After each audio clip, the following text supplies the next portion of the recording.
Hey guys, welcome back to the Notes Study video.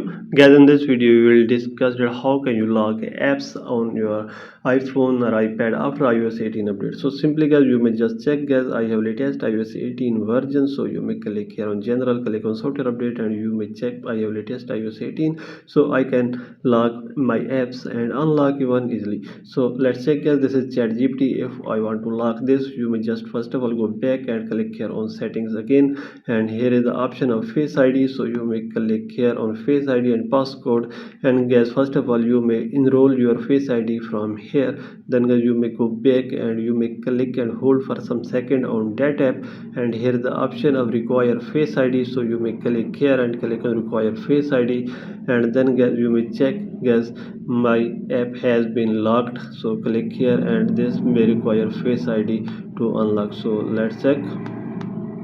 So you may check yes, require Face ID, and this is open when my Face ID shows. So let's check, Face ID is required.